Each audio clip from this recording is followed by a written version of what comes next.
नमस्कार विद्यार्थी मित्रांनो, मागील व्हिडिओला खूप चांगला प्रतिसाद दिला। याही व्हिडिओला लाईक, शेअर आणि चॅनलला सबस्क्राइब करावं। मित्रांनो, आपण पाहत होतो भारतातील नद्या। पार्ट 1 मध्ये आपण हिमालयीन नद्या बघितल्या। आता पार्ट 2 मध्ये आपल्याला बघायचे आहे पठारावरील नद्या।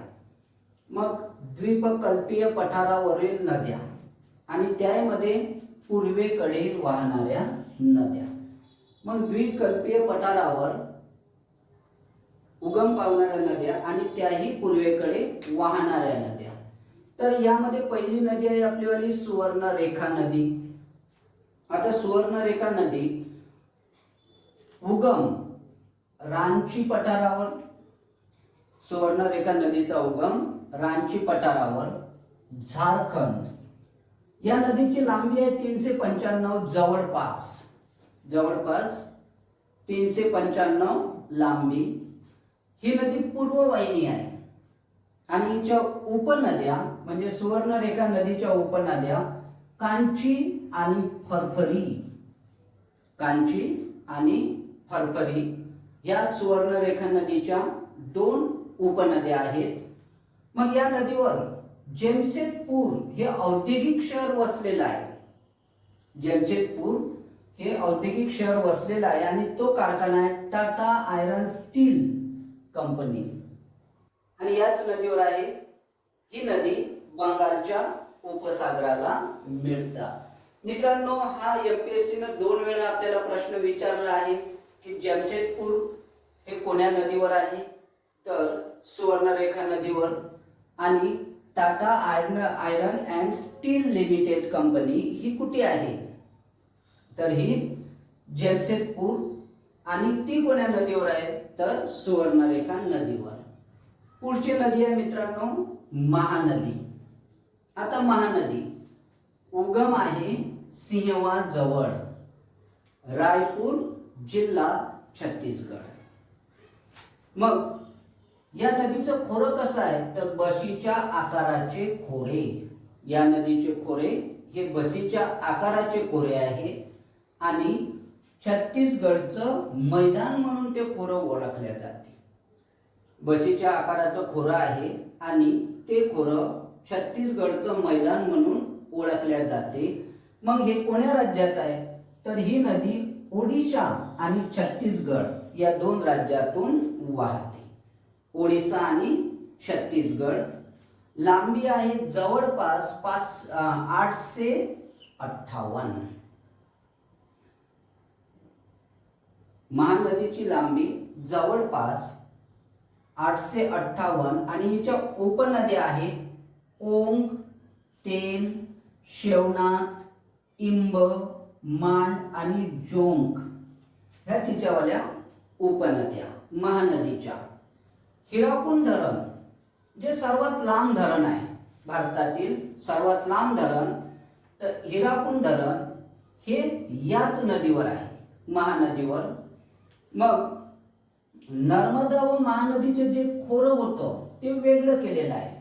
महानदीचं खोरं नर्मदेपासून वेगळं केलेलं आहे, ते केलेलं आहे मैकल डोंगर रांगेनं वेगळं केलेलं आहे। आता ही नदी कटक येथे त्रिभुज प्रदेश निर्माण करून बंगालच्या उपसागराला मिळते। कटक येथे त्रिभुज प्रदेश निर्माण करून बंगालच्या उपसागराला मिळते। त्यानंतरची आपली नदी आहे ब्राह्मणी नदी। आता ब्राह्मणी नदीचा उगम रांची पठार झारखंड इथे झालेला आहे। या 2 नद्याचा प्रवाह आहे कोयल आणि संख्य। ह्या 2 नद्याच्या एकत्रित प्रवाहाला ब्राह्मणी नदी म्हटल्या जाते। लांबी आहे 800 किलोमीटर जवळपास आणि ही वाहते कुठून, तर झारखंड आणि ओडिशा या 2 राज्यातून वाहते आणि हिची उपनदी आहे कुरा, साखंड आणि तिकारा। तर मित्रांनो, सुवर्णरेखा नदीवर प्रश्न आपल्याला विचारलेला आहे आयोगाने, म्हणजे एमपीएससी ने विचारलेला आहे।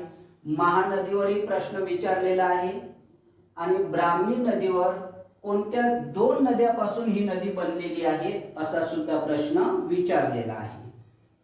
तर विद्यार्थी मित्रांनो, आता पाहायचं आहे आपल्याला गोदावरी नदी. आता गोदावरीला वृद्धगंगा, दक्षिण गंगा असं सुद्धा म्हटले जाते. गोदावरी नदीचा उगम आहे त्र्यंबकेश्वर, जिल्हा नाशिक,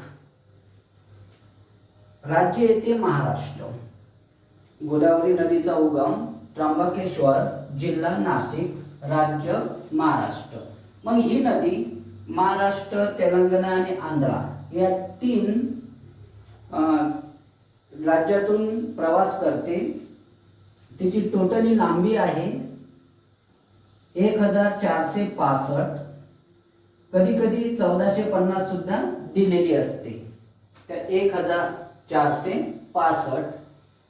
महाराष्ट्रामध्ये तिची लांबी आहे 668. महाराष्ट्रामध्ये द्वीपकल्पीय पठारावरील सर्वात लांब नदी, म्हणजे पठारावरली सर्वात महत्वाची आणि सर्वात लांब नदी ही गोदावरी नदी आहे. भारतात गोदावरी खोऱ्याचा दुसरा क्रमांक लागतो. पहिला गंगेचा आहे, दुसरा गोदावरीचा.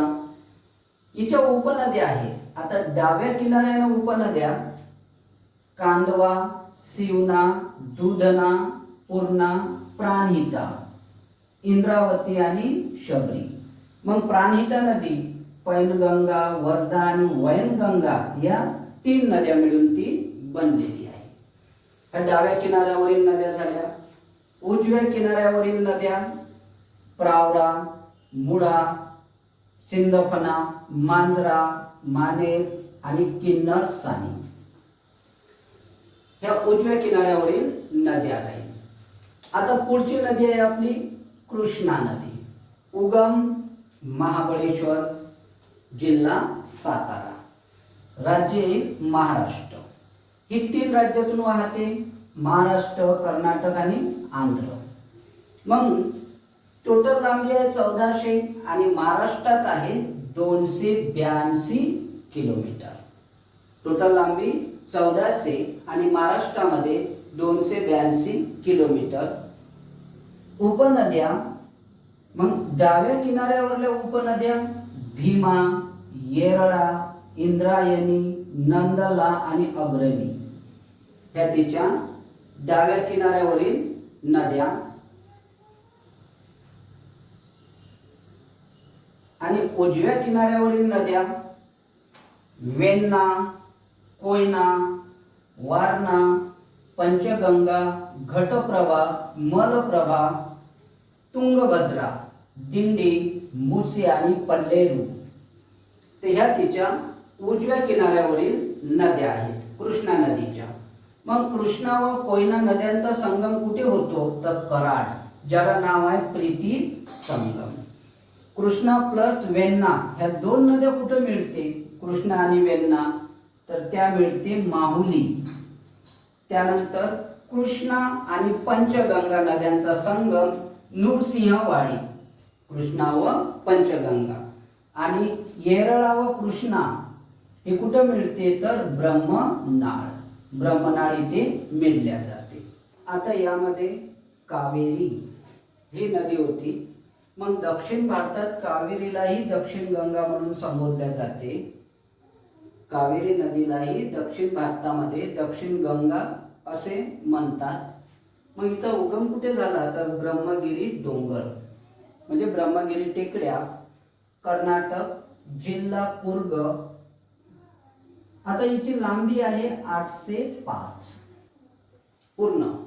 मग हिच्या उपनद्या हेमावती, भवानी, अमरावती, लोकपावनी, सुवर्णवती आणि सिंचा ह्या तिच्या उपनद्या आहेत. पण या नदीचं वैशिष्ट्य असं आहे की ईशान्य मोसमी वाऱ्यापासून सुद्धा या नदीला हिवाळ्यात पाणी मिळते. म्हणून या नदीची पाण्याची पातळी खालावल्या जात नाही. दोनही वाऱ्यापासून मिळते, नैऋत्य मोसमी वारे आणि ईशान्य मोसमी वारे या दोनही वाऱ्यापासून हिवाळ्यात पाणी मिळते. शिवसमुद्रम धबधबा कावेरी नदीवर आहेत.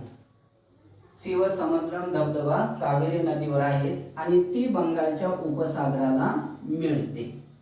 तर मित्रांनो, पुढची नदी आहे पेन्नेरू नदी. आता पेन्नेरू नदीचा उगम आहे नंदीदुर्ग, जिल्हा कोलार, कर्नाटक.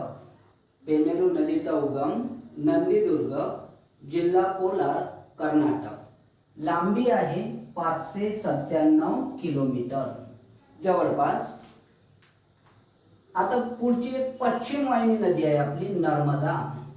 आता नर्मदाला रेवा, अमरजा, मैकल कन्या आणि बंदरपुदी असे वेगवेगळे नावाने ती ओळखल्या जाते. उगम अमरकंटक, मैकल पर्वतरांग, मध्य प्रदेश. अमरकंटक, मैकल पर्वतरांग, मध्य प्रदेश. हिचा प्रवाह 3 राज्यातून आहे, MP, महाराष्ट्र आणि गुजरात. 3 राज्यामधून ही नदी वाहते.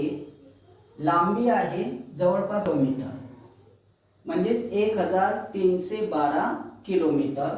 महाराष्ट्रात तिची लांबी आहे फक्त 54 किलोमीटर, नंदुरबार जिल्ह्यामध्ये. भारतातील सर्वात मोठी पश्चिम वाहिनी नदी. भारतातील सर्वात मोठी पश्चिम वाहिनी नदी. आता ही खचदरीतून वाहणारी नदी आहे, म्हणजे खोल घडीमधून वाहणारी नदी आहे. तसेच हे विंध्य व सातपुडा रांगा यांच्या दरम्यान वाहते. विंध्य व सातपुडा रांगाच्या दरम्यान वाहणारी नदी म्हणजेच नर्मदा नदी. या नदीवर भेडाघाटची गढई आहे, म्हणून तिला 3 किलोमीटर आहे जवळपास ही गढई. 3 किलोमीटर पर्यंत ही गढई आहे. आता या नदीवर काही धबधबे आहेत. तर धबधबे म्हणजे सहस्त्रधारा धबधबा, कपिलधारा धबधबा आणि धुआधार धबधबा, हे 3 धबधबे नर्मदा नदीवर आहेत. आता या नदीच्या उपनद्या उजव्या किनाऱ्याच्या आणि डाव्या किनाऱ्याच्या. मग हिरण, बरजा, कोलार आणि ओसरंग ह्या तिच्या उजव्या किनाऱ्यावरील नद्या आहेत. डाव्या किनाऱ्यावरील नद्या बुर्रनेर, बंजार, शेर, शक्कर, तवा आणि गंजाल ह्या तिच्या उजव्या किनाऱ्यावरील नद्या आहेत. आणि भाडोच इथं, भाडोच जवळ ती अरबी समुद्राला जाऊन मिळते. आणि अरबी समुद्राला मिळणाऱ्या नद्या ह्या पश्चिम वाहिनी नद्या असते. म्हणून भारतातील सर्वात मोठी पश्चिम वाहिनी नदी ही नर्मदा आहे. मित्रांनो, मागील व्हिडिओला खूप चांगला प्रतिसाद दिला. याही व्हिडिओला लाईक, शेअर आणि चॅनलला सबस्क्राईब करावं. धन्यवाद.